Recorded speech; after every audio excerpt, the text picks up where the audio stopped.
Welcome to Writer, a program for and about writing, sponsored by the Florida Community College at Jacksonville.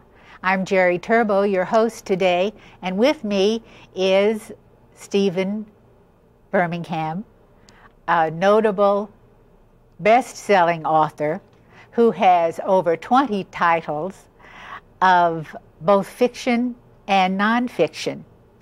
And today, for our half-hour interview, I've been asked to ply you with questions as if I were an aspiring writer or even a young writer who would like to learn from your success and experience. And I thought I'd start with, what is the most often question that would be asked by an aspiring author? How much money do you make? You know. Then what is your answer? I tell them, young aspiring writers, I say, well, don't go into this unless you have some other form of support, or unless you're rich, or have an indulgent father who will keep you in food and water and lodging. It's the average writer. I read, I think it was in the New York Times not too long ago, the average freelance writer in the United States makes about $2,200 a year. And you don't live very comfortably on $2,200 a year. So you need some other means of support. And of course this astonishes people because they say, well, look, you don't have any other means of support. Well, I've been at it for 27 years or something like that, and I've published 25 books. And I'm one of maybe a handful, maybe 6 or 7 writers who can really now afford to do it full time. Well, does this discourage your questioner? Well, I've always believed that there are more than 8 hours in a day. If somebody has another line of work, if they almost any other line of work, I think would work for an aspiring writer, except possibly teaching. Mm-hmm. Teaching seems to be, a teacher works more than 8 hours a day, more time than she or he spends in the classroom. That seems to be a really consuming profession. But working for a newspaper, I worked for a while for an advertising agency, writing advertising copy, which was fun and simple to do. And then I'd go home, and I'd be home at 6 o'clock, and I'd work until midnight, and writing a novel.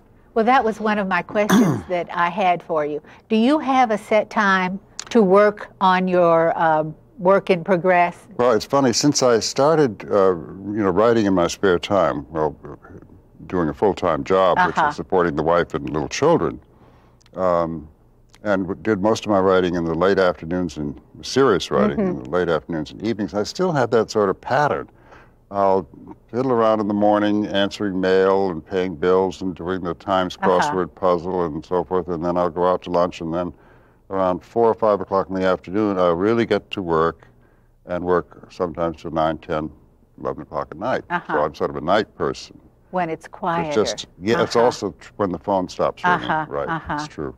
Well, one of the questions I found out by reading a little bit of research about you was your background, and you have a literary background, an English major. Yeah. You graduated with honors, invited to be a member of the Phi Beta Kappa. Congratulations. And then you went out into the real world and became a copywriter, as you said, and then worked on the side. Right. Do you think this kind of training is useful to would-be writers? Well, people sort of make fun of the advertising business, and so, the hucksters and so forth.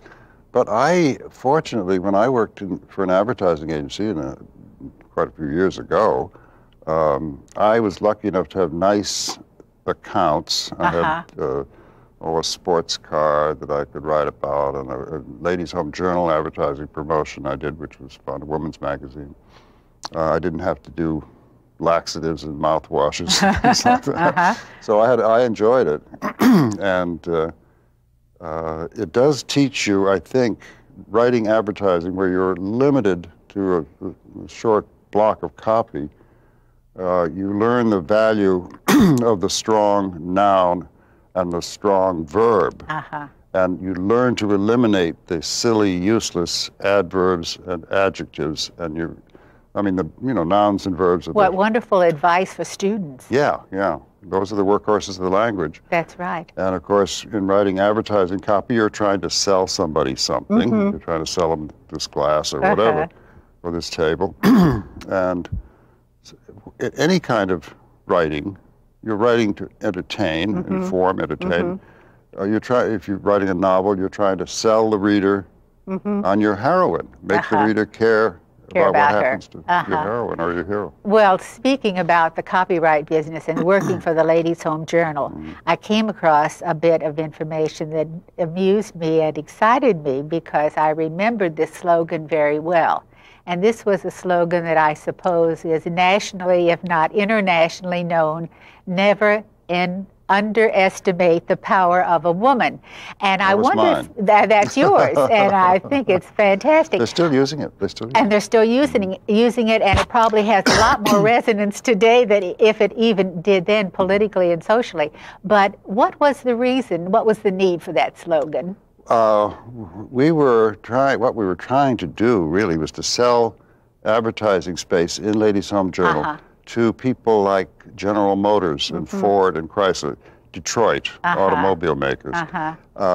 They laughed at us and said that women have nothing to do with the automobiles. A man makes the choice for the family car. And we had research to back us up that a woman did more than just pick out the color of the interior or whatever. And also she spent more time behind the wheel than a man, her husband, did. Driving the kids to school and taxiing and errands and so forth, and that quite often the woman chose that not only the model but the make, and so that was why we say never underestimate the significance of it. Well, I think that we did get a few automotive ads out of it actually, so it sort of so worked. It was successful, and they used it for a long time.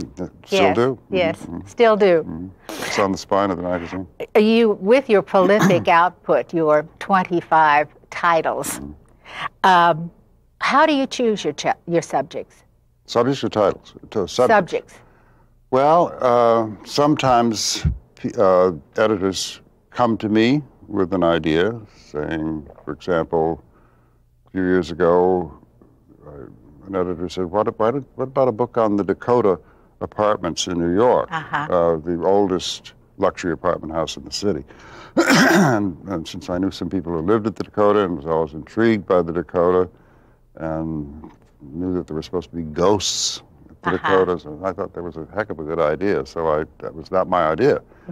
But with a novel like Shades of Fortune, which I see you have here, that was based on, it's about the novel involving the cosmetics industry.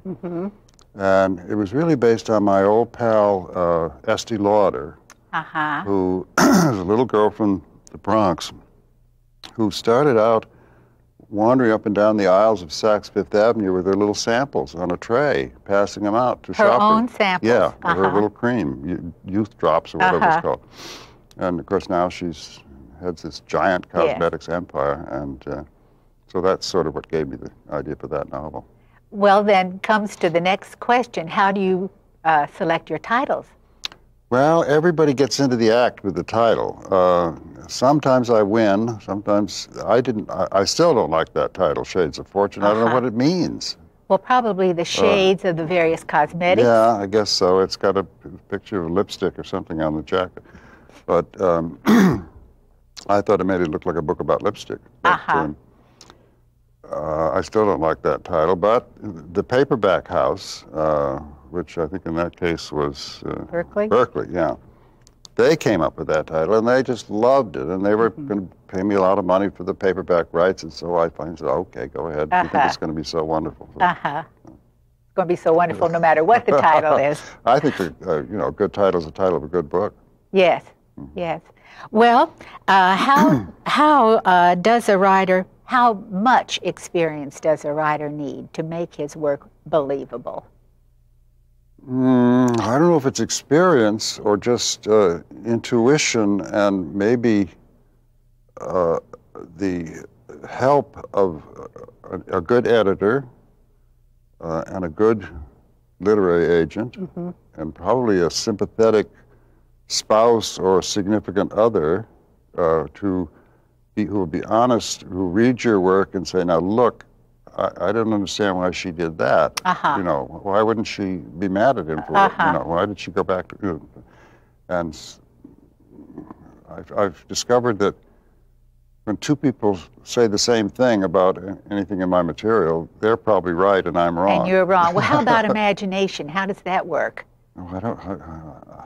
How does imagination work? Well, I was. Go ahead. I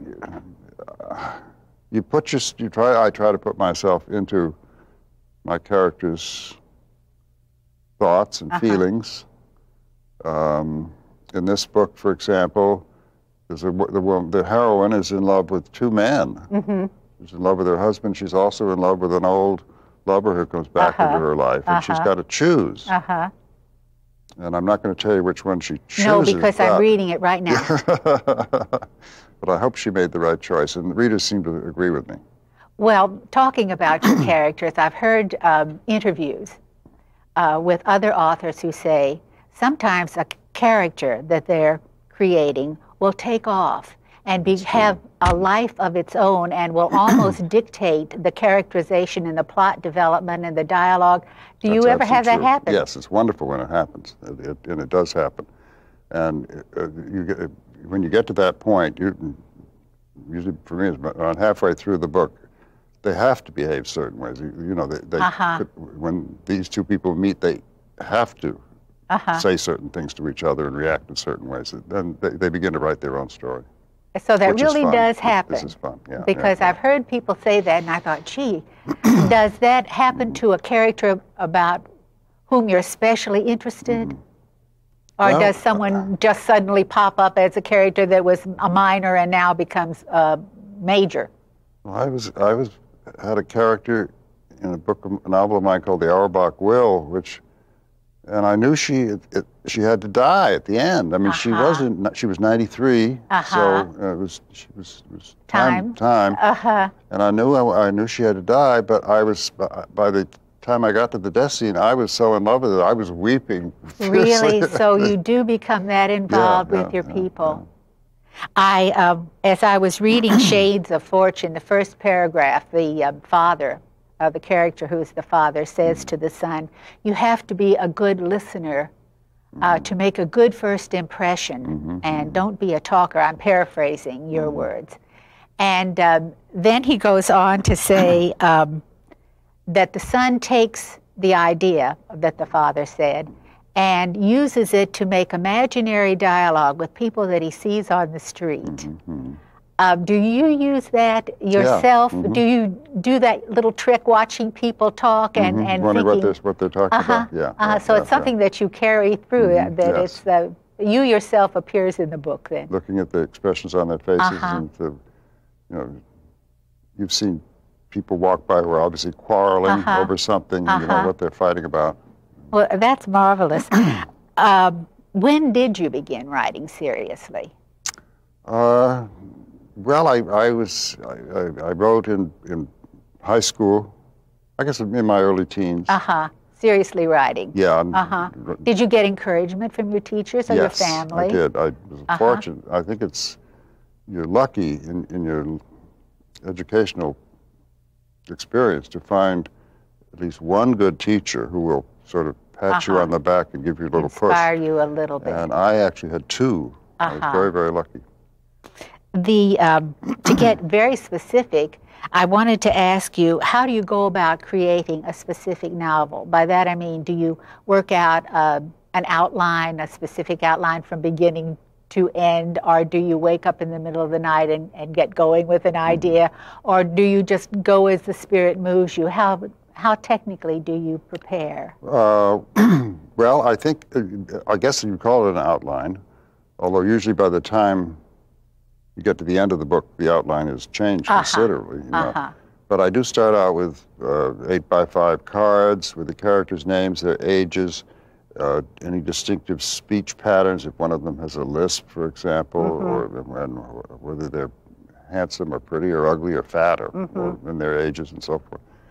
And then I do outline the major. There's usually at least 2 story threads. 2 plot lines. Yeah, and plus little subplots. And outline those, and it's very helpful. So you do sort of follow a prearranged plan that you have. Do you particularly like to use a computer processor, or do you use the good old yellow pad and pencil? What tools do you use? I have a Royal Standard manual typewriter, which is, I only type with one finger, but I can go very fast, and I don't make many mistakes. And my friends who have computers, it seems to me they're always breaking down, or they're losing something, or getting some sort of computer virus. And I was collaborating with a writer friend of mine on a television project the other day, and we worked all day long at his computer in his studio. And at the end of the day, we were just taking a brief break for lunch. We'd work from 9 in the morning to 7 or 8 o'clock at night. And he said, "Steve, you realize we have done 7 pages?" And I said, "Well, Sam, you know, I could sit at my typewriter and do 7 pages in an hour and a half. It would take me all day." Was it because I think it's slower? You think it's slower, not because you were collaborating, but it was just slower because then you have to wait for everything to get printed out. So then all of a sudden something would go wrong. I see. He'd have to call the computer store to tell him what to do to rectify why it wasn't doing what it was supposed to. The spell check took forever, and we got to the word weird, and it said it was misspelled, and I said weird is spelled W-E-I-R-D, and the spell check in the computer said no, it was I-E. I said, "Sam, the computer is wrong, it's W-E-I." And I said, "Let's look it up in the dictionary." Well, he didn't have a dictionary. Oh, no. So I'm against computers. I agree with you. I agree. So you'll say that the most useful tool you have is your good old typewriter. Right. Yeah, and it won't die. It's the same typewriter I had in college. And the other day, a little screw fell out of it, and sparing an unimportant screw, it still works fine. It still works fine. You're known for your fiction and your biographies and your social histories, as many of the critics call these stories about generations, almost epic stories of great families in the Northeast. People who are very socially prominent, socially gifted, and the elite and the very rich. How much research does that take to go into many generations, and how do you go about it?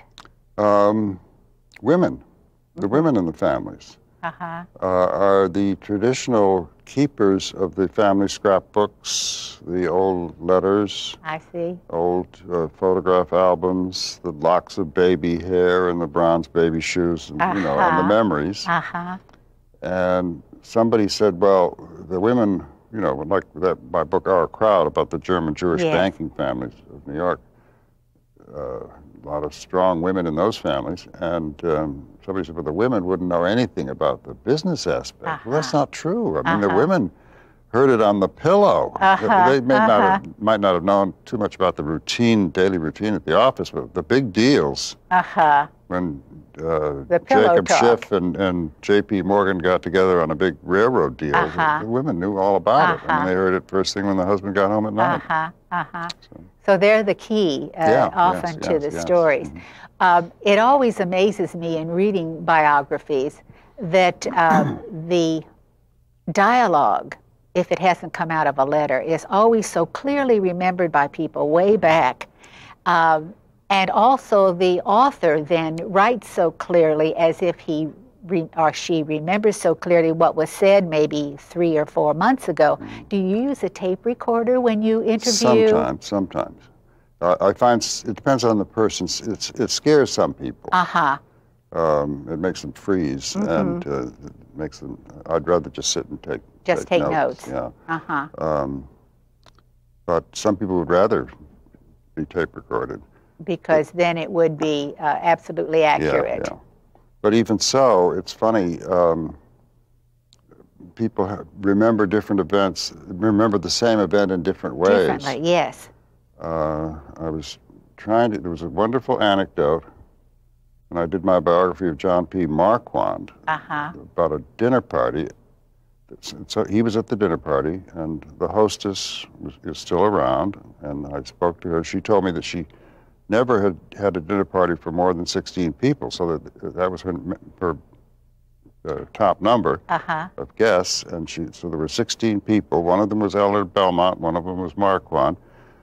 I swear I had 40 different people claim that they were there that evening at that dinner party when they couldn't have been. And when they couldn't have been, but they are sure that they could. What do you do in a case like that? You try to be honest with the reader and say, look, there are many different versions. This is what I think probably happened. This is who I think was probably there. How do you know when you have enough research to begin your writing? Usually when you begin hearing the same things over and over again. Over and over again. Yeah. So then you know you can begin. Then you'll have to go back sometimes, do you not, to confirm and to fill in the holes. Do you have? Do you prefer writing certain kinds of works? Do you prefer the fiction over the biographies, for instance, or do you have a preference? Well, my last few books have all been novels, and I've had an awful lot of fun writing fiction, because in fiction, in real life, things don't always end up the way they should. In case you haven't noticed. Yes, a lot of plans go asunder. And people don't end up doing what they ought to do, and they don't have nice, tidy, and satisfying endings.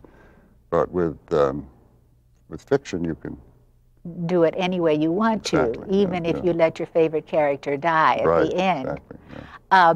We must get to this nitty-gritty. Suppose an author here in Jacksonville, Florida, has finished his or her work, and she wants to get it published, and she really has no contacts with the publishing world. What should that person do?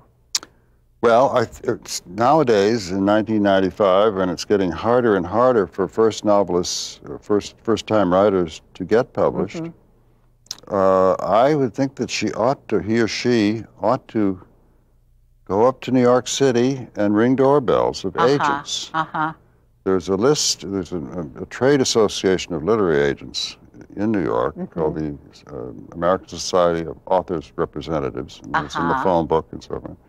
You get their list, go around, make appointments, meet people. An agent is terribly important.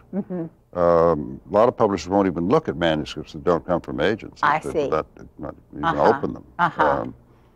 And it's slow, and it's hard, and it's expensive, and it's sometimes discouraging. But I tell people to just use every single contact and network as much as possible. If you meet a writer at a cocktail party, glom onto him and say, can I call your agent tomorrow and see if he's interested? How do you find a reputable agent? We hear stories about people. Well, there are lots that aren't. Yes. There are lots that aren't. But some in that list would be, all these would be of the reputable kind. This was an organization that was founded way back in the 1920s. And its members all subscribe to the same ethical standards, and so anybody on that list, there may be 50, 60 agencies. They're all good. Don't trust something like the Writer's Guide or one of those, because those are people that advertise for. And you have to put in your own monies. But with reputable people, you should not have to do that at all. No. I'm not going to ask you what works you have in progress, because you told me before that it makes you superstitious about their success. Well, I'm working so on I the won't. book. So to close, I'm just going to thank you so much for a delightful conversation, and to tell you how happy we are to have you in Jacksonville today. And I know that in the banquet you're going to be the principal speaker, and in the workshops that people will learn so much more from you even than what we've gleaned today. Thank you, Mr. Birmingham. Thank you. This is Gerri Turbo in Jacksonville, Florida, from Writer to Writer.